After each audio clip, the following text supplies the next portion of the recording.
DESIblitz.com.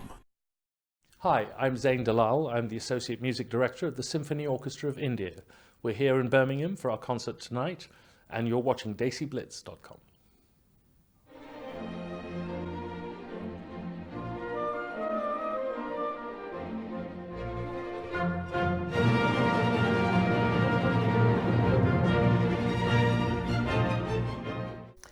Hi, this is Faisal from DESIblitz.com. We have with us today Zane Dalal. He's a conductor for the Symphony Orchestra of India. Zane, welcome to DESIblitz.com. Thank you so much for having me. You were born in England. That's right. Tell us about your childhood and interests in music. Well, it's a little bit of a convoluted story, but I was born in London in 1964. And then from prep school onwards, age of 7.5, 8 onwards, I went through the whole sausage mill, if you like, of English education, Summerfields, Charterhouse, and then up at Oriel. And I was very fortunate, though I didn't know it then, to go to schools that had some sort of a musical background. But the first thing I have to say was that at Summerfields, which was a high Anglo-Catholic tradition school, at least in 1972, I was blown away by the sound of the church organ. And what was that instrument where it was shaking the wood you sat on? It was shaking the whole building. This was really something special. And I'd made up my mind. That was the instrument I was going to learn. And lots of crying and kicking and screaming later, my feet couldn't reach the pedals. So very disappointedly, very dejectedly, I started on the piano.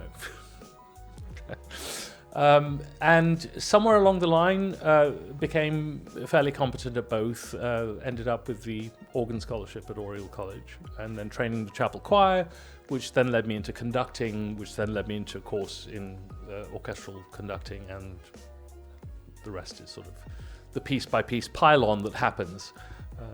Do you still play these two instruments? I do.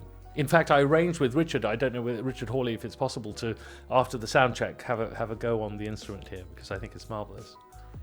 What was your first debut like conducting an orchestra?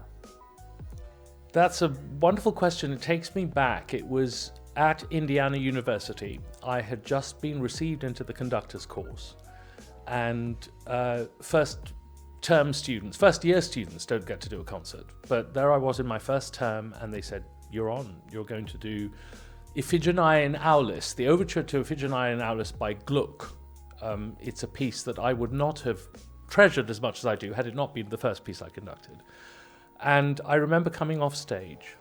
At this point, I'd been singing, I'd been head of the choir, I'd been training choirs, I'd been a harpsichordist, a pianist, an organist.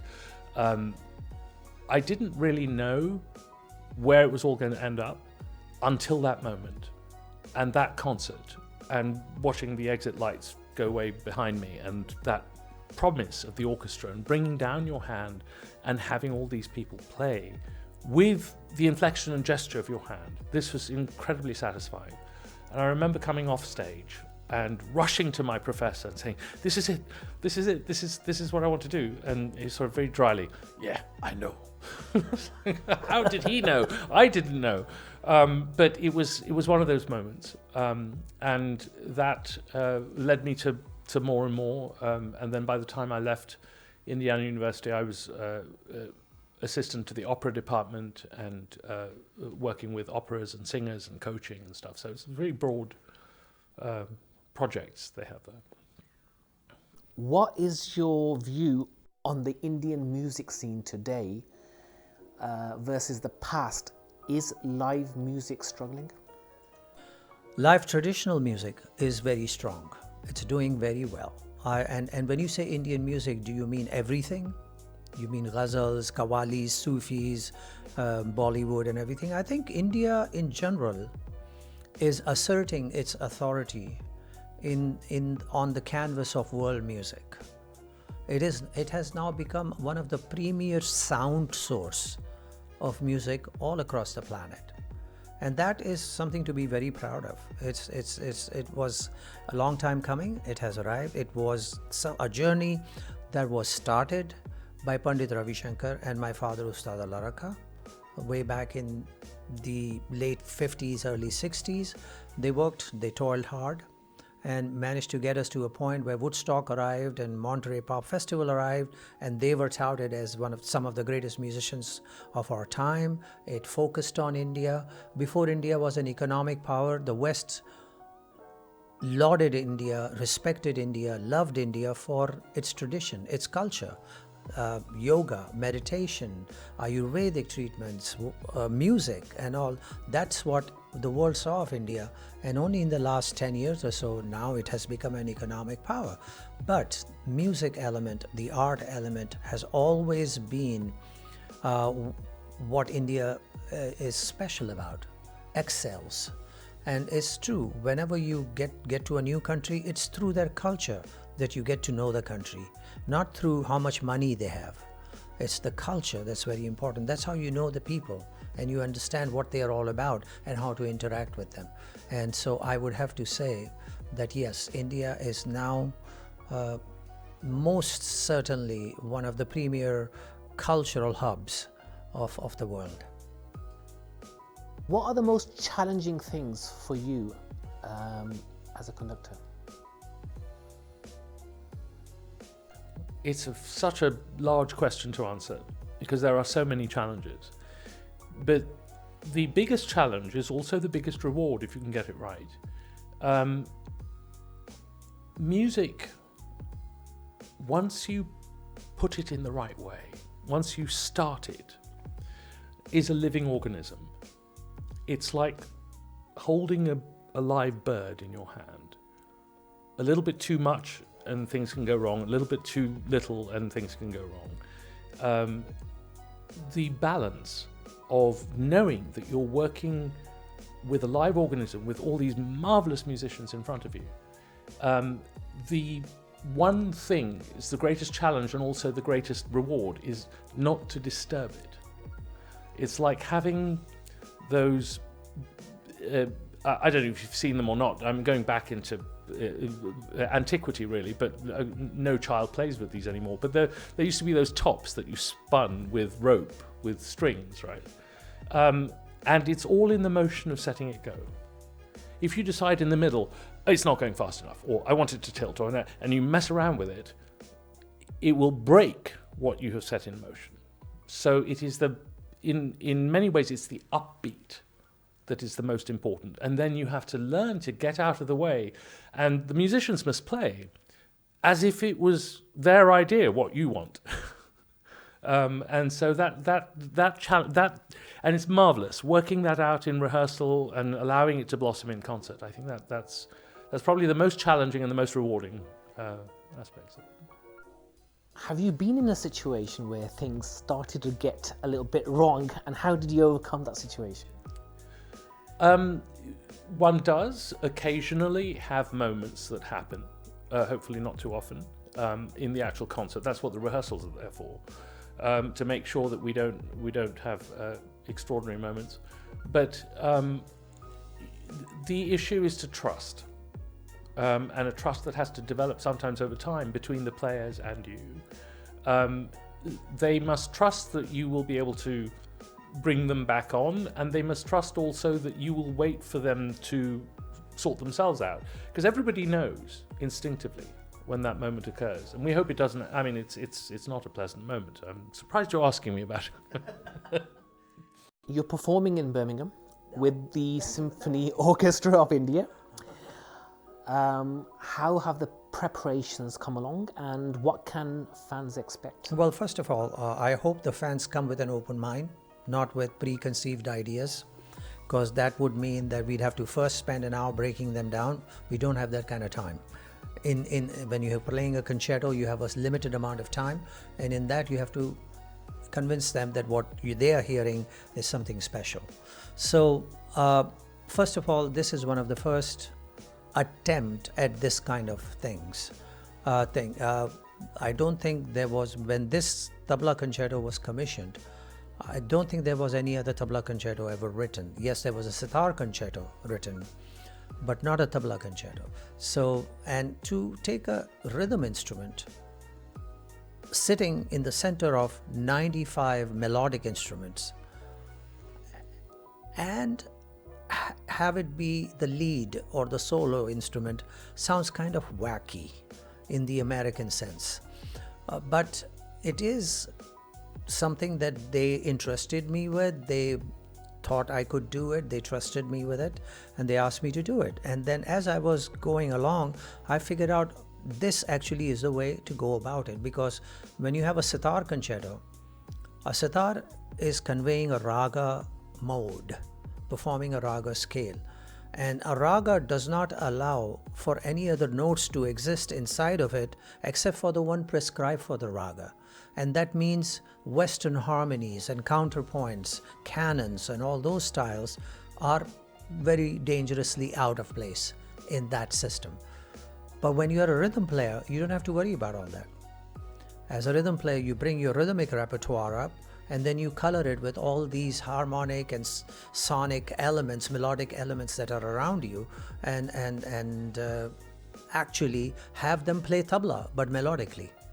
And so, it became really a fun thing to do, easy to do. I had great help from two really very dear friends of mine. One was a bass player, a classical bass player named Edgar Maya, and the other one was a man called Osam Azeldin, who was a piano player. And they kind of assisted me and helped me to figure out how to orchestrate it. I could write the melodies, but someone had to figure out which instrument would be best suited for this particular passage or that particular passage. And for that, you needed an orchestral arranger. And so that help came from them. But melodically, this is a repertoire of tabla that has been tuned. Instead of dha, dhin, tete, ghege, you have sa, ga, ma, dha, those syllables. And because I'm a rhythm player, I'm taking liberties and using harmonies and counterpoints and canons and all those elements that Western classical music provides. And so that's how it all came together. It was a fun and a great learning experience. And, I am really flattered that they chose me, and thankful to the Symphony Orchestra of India for commissioning for me for this. And I'm eager to share this along with the SOI, Symphony Orchestra of India, the piece with the audience in Birmingham. And I'm hoping that they would, accept it as a humble offering. It's the first of its kind, so therefore there are, I'm sure, elements which still need chipping and chiseling and all that stuff. It's a work in progress, and hopefully the next tabla concerto might be concerto number 2, might be, more towards what it should be. When did you join the Symphony Orchestra of India? I joined in 2007, in June 2007, and they'd just been officially in operation since August 2006, so a few months after their founding. And I served as resident conductor until 2014, and then was appointed associate music director, along with Marat Bisengaliev, our music director. And we work hand in glove with our chairman at the NCPA to try and make the most we can out of this extraordinary opportunity. We have an orchestra in a place where, at first blush, it doesn't belong, which means that our responsibility for doing it in the right way just shot through the roof. And that's been foremost in our minds, the bright light on the horizon. Are we doing it to a level and a way that will provide the promise for thousands of Indian children coming behind us, feeding the orchestra with the right kind of sensibilities, becoming part of the community, doing the outreach, doing the education, starting the schools, finding Indian children and inducting them into this wonderful art form for their talents. Also, largely, not selfishly, but we'd like people to join the orchestra who are trained properly and are fantastic musicians who happen to be local. And that promise doesn't happen in the 13 years we've been at it. It's a blink of an eye. We're a new baby on the block, really. Many orchestras have 120, 150 year tradition, and many great cities in the West, this one particularly, has conservatories with that length of tradition. So we don't have the luxury of choosing from 300 violins and 25 oboes every year. We have to build the step, stand on it, make sure it could take our weight, and then build the next step. I find that incredibly rewarding and satisfying, because if you do it right and you actually built the step, there's something marvelous about that feeling, that investment in it. It's not okay, then you do step 1, step 2, step 3, step 4, and you'll have a symphony orchestra, and then you'll have this and you have that. And I think if we were doing that in any European centre or in any US centre, or for that matter in any South American centre, or even in Beijing or Tokyo or Seoul, it's a Western soundscape, not in India. We have a very rich, very strong, very vibrant music tradition of our own. Hindustani music is alive and well.